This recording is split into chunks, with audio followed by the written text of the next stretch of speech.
warahmatullahi wabarakatuh. Nah, jumpa lagi dengan saya Cindy Firani. Saya salah satu mahasiswi dari Prodi Pendidikan Masyarakat di Universitas Negeri Medan. Nah, di video kali ini saya akan membahas terkait pelatihan. Jadi sebenarnya di video ini itu untuk memenuhi tugas ujian tengah semester atau UTS saya ya di mata kuliah Desain Pelatihan.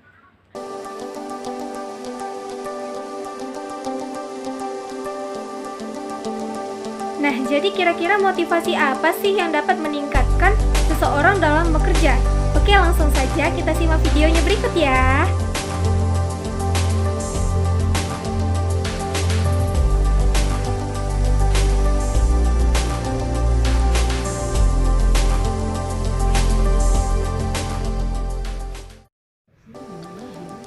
Cara meningkatkan motivasi seseorang dalam bekerja yang dapat dilakukan pimpinan, diantaranya yang pertama, komunikasi yang baik. Hubungan yang dekat dengan karyawan akan membuat motivasi karyawan akan naik. Lebih dari itu, komunikasi ini dapat memudahkan pimpinan mengetahui masalah apa yang terjadi kepada karyawan yang sedang tidak termotivasi. Dengan menjaga komunikasi yang baik, karyawan akan nyaman bercerita tentang masalahnya. Lalu, jadilah pendengar yang baik. Setelah masuk pada obrolan yang cukup intens tersebut, tidak perlu menyudutkan karyawan, tetapi berikanlah motivasi yang terbaik. Ini akan menjaga kenyamanan karyawan dalam bekerja sehingga motivasi kerja tetap baik.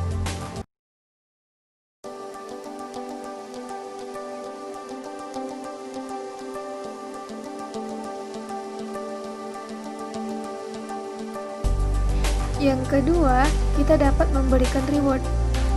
Hal ini memang cara lama, namun dinilai efektif untuk menjaga motivasi kerja karyawan. Memberikan reward sesuai dengan kemampuan perusahaan agar tidak berlebihan. Dan penting juga memberikan reward yang tidak terlalu jauh dari kemampuan karyawan. Karena jika tidak, karyawan akan putus asa untuk mendapatkan reward.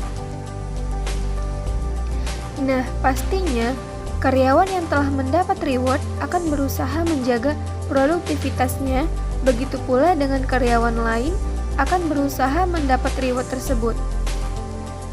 Di sini reward tidak harus berupa uang, dapat pula kebutuhan pokok atau paket liburan.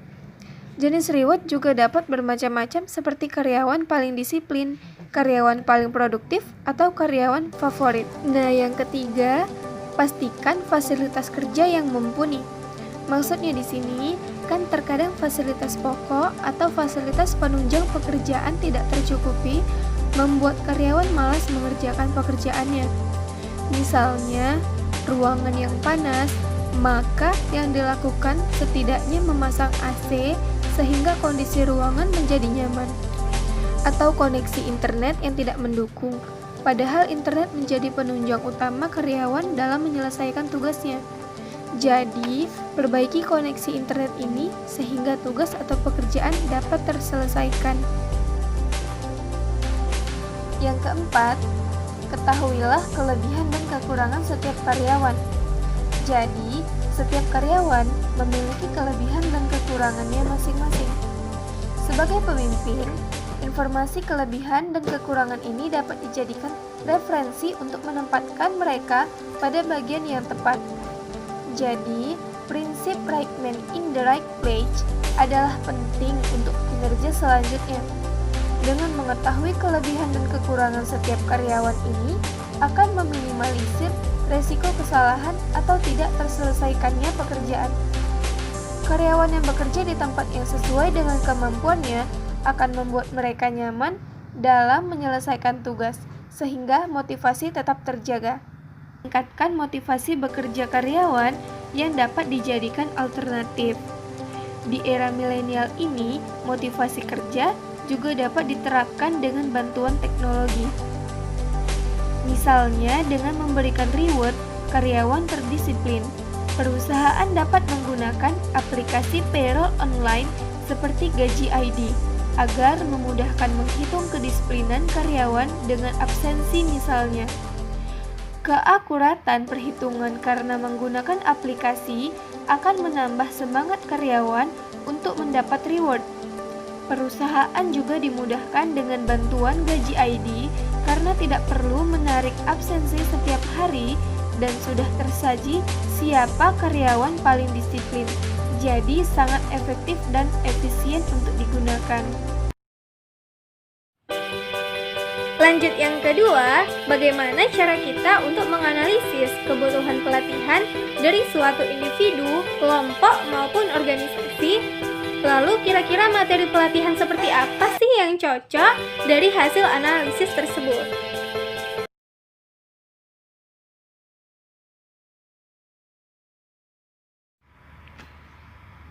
Yang pertama, ada analisis individu atau individual analysis.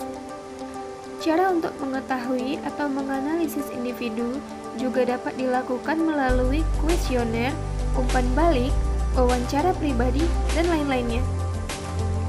Contoh materi pelatihan dari analisis ini yaitu memberikan materi program pengembangan karir seseorang.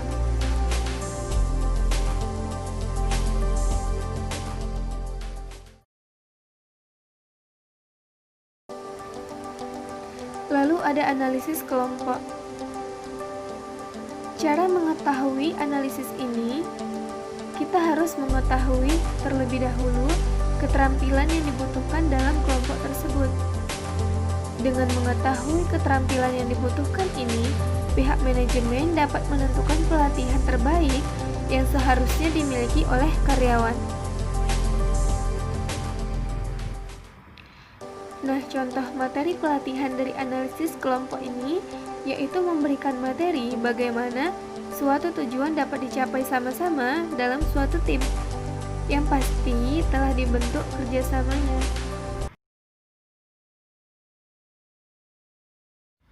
Lalu, ada analisis organisasi. Analisis ini yang membantu perusahaan atau organisasi maupun suatu lembaga untuk memprediksi tentang strategi bisnis di masa depan untuk mencapai tujuan dan sasaran organisasinya. Analisis ini pada dasarnya adalah penentuan kebutuhan pelatihan untuk organisasi secara menyeluruh seperti visi dan misi, sasaran dan tujuan organisasi, serta rencana-rencana strategis. Contoh dari materi pelatihan dari analisis organisasi ini yaitu memberikan pelatihan bagaimana mencapai tujuan dan sasaran yang ditetapkan kelompok atau organisasi tersebut. Terima kasih saya ucapkan kepada teman-teman semua yang telah menonton serta menyimak video saya kali ini. Semoga membawa manfaat untuk kalian semua. Dan pesan saya, jangan lupa di like, comment, and share. Dan jangan lupa untuk di subscribe ya. Tekan tombol lonceng di bawah ini. Terima kasih. Assalamualaikum warahmatullahi wabarakatuh.